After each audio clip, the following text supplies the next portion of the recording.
নমস্কার বন্ধুরা, প্রত্যেক দিনের মতো আজকেও আপনাদের সামনে একটি নতুন ভিডিও নিয়ে আসলাম। আজকের ভিডিওতে আমি বলবো এই স্টারনন এস লোশন নিয়ে। এই লোশনটি কিভাবে ব্যবহার করবেন, এর কি ডোজ আছে, এটি কোন কোম্পানি তৈরি করে, এই মেডিসিনটির কত দাম করেছে, এই মেডিসিনটির সাথে কোন কোন মেডিসিন ব্যবহার করা যাবে না, সব শেষে জেনে নেব এই মেডিসিনটির কিছু পার্শ্ব প্রতিক্রিয়া। তার আগে বলি, এই চ্যানেলে প্রত্যেক দিন মেডিসিন সম্বন্ধীয় তথ্য পাওয়ার জন্য চ্যানেলটি সাবস্ক্রাইব করে রাখবেন। আমার নাম দেবব্রত বসাক, আমার চ্যানেলের নাম দেবা মেডিসিন। তো চলুন ফ্রেন্ড, আজকে কিছু নতুন শিখে নিই। তো ফ্রেন্ড, যে মেডিসিনটা বলছিলাম সেটি হচ্ছে স্টারনন এস লোশন। এটি 32 ml। এটি পালসন প্রাইভেট লিমিটেড কোম্পানি তৈরি করে থাকে। এর দাম করেছে 129 টাকা। মার্কেটে এরকম বিভিন্ন নামে বিভিন্ন কোম্পানির পাওয়া যায়। আপনাদের অঞ্চলে যেটি সস্তা মনে হবে, যার মধ্যে এই দেওয়া থাকবে বেক্লামেথাসন এবং স্যালিসাইলিক অ্যাসিড, সেটি দেখে ব্যবহার করতে পারেন। তো ফ্রেন্ড, আজকে আমি এই স্টারনন এস লোশন নিয়ে বলছি। এটি একটি প্রেসক্রিপশন ড্রাগ।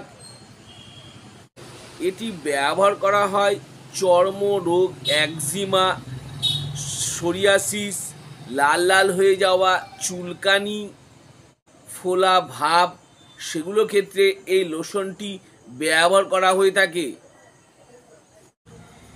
এর মধ্যে যে উপাদানটি আছে সেটি হচ্ছে বেটামেথাসন, স্যালিসাইলিক অ্যাসিড।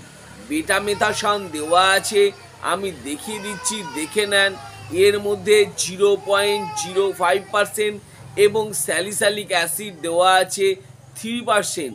এই উপাদানটা দিয়ে এই মেডিসিনটি তৈরি করা হয়েছে। এর মধ্যে যে বেটামেথাসন দেওয়া আছে সেটি হলো একটি স্টেরয়েড। এটি স্টেরয়েড ট্রপিক্যাল, একসাথে বেক্লামেথাসন এবং ডিপ্রোপায়োনেট দেওয়া থাকে।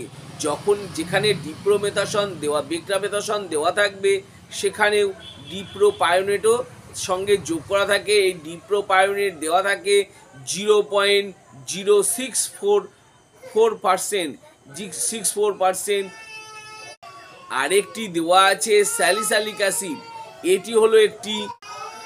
এই স্যালিসাইলিক অ্যাসিড হলো একটি কেরোটোলাইটিক।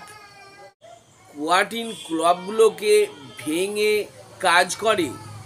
যদি একজিমা হলো এমন একটি অবস্থা যেখানে ত্বকের যে দাগগুলো আছে, ফুলে যাওয়া, চুলকানি, লাল লাল হয়ে যাওয়া, জ্বালা করা, সেগুলোর ক্ষেত্রেও এই লোশনটি ব্যবহার করা হয়ে থাকে। আর সোরিয়াসিস হলো এক ধরনের ত্বকের সমস্যা, যেখানেও সেই একই রকমভাবে সমস্যা হয়, দাগ হয়ে। আমি দেখিয়ে দিচ্ছি, দেখে নেন। স্ক্রিনের মধ্যে ছবিতে ভালো করে দেখিয়ে দিচ্ছি, দেখে নেন। এরকম যদি অবস্থা হয়ে থাকে, সেখানে লাল লাল হয়ে থাকে, ফুলে থাকে, জ্বালা করে, তখনও এই স্টারনন এস লোশনটি ব্যবহার করা হয়ে থাকে। যদি কোনো পেশেন্টের দেখা যাচ্ছে গায়ে চুলকানি হয়েছে, র্যাশ বেরোচ্ছে, সেই জায়গায় ছোট ছোট ছুরিয়া আছে এবং সেখানটা ফুলে গেছে, তখনও ডাক্তারবাবুরা এই স্টারনন এস লোশনটি ব্যবহার করে থাকেন। শেষে যে ত্বকের সমস্যা হয়, সেখানে ত্বকের মধ্যে কি হয়, ত্বকের যে কোষগুলো আছে সেগুলো শুষ্ক, দাগ ইত্যাদি হয়ে থাকে। ত্বকে কোষের শুষ্ক দাগ তৈরি করে, সেখানে চুলকানি হয়, জ্বালা করে, তখনও ডাক্তারবাবুরা সেটি ঠিক করতে এই স্টারনন এস লোশনটি ব্যবহার করে থাকেন। সোরিয়াসিসে ত্বক শুকিয়ে যাওয়া, ত্বক শুষ্ক এবং ত্বক নরম রাখতে সাহায্য করে।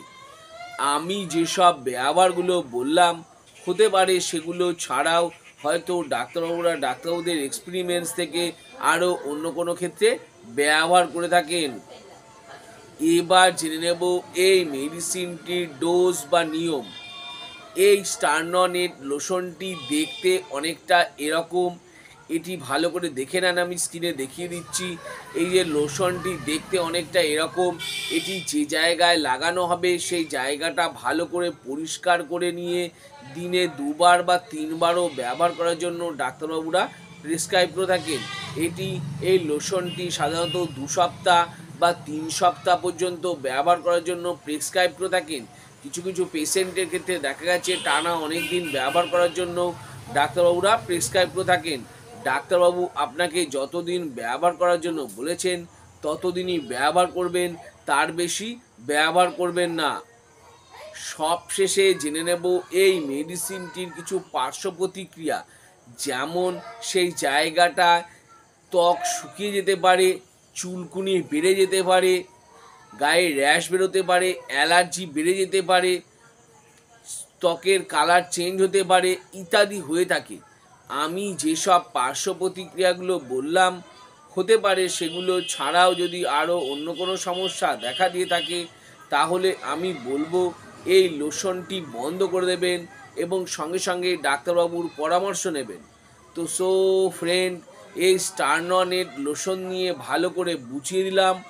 আরও কিছু যদি জানবার থাকে নিচে কমেন্ট বক্সে কমেন্ট করে অবশ্যই জানাবেন, আমি তার উত্তর দেওয়ার চেষ্টা করব। আর আমার এই ছোট্ট ভিডিওটি যদি ভালো লেগে থাকে তাহলে অবশ্যই একটি লাইক করবেন। আর আমার চ্যানেলে যদি নতুন হয়ে থাকেন তো চ্যানেলটি অবশ্যই সাবস্ক্রাইব করে রাখবেন।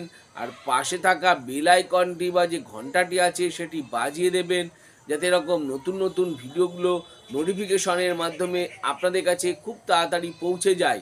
তো ফ্রেন্ড, ভিডিওটা আজকে আমি এখানেই শেষ করলাম। ভালো থাকবেন, সুস্থ থাকবেন, দেখা হচ্ছে পরের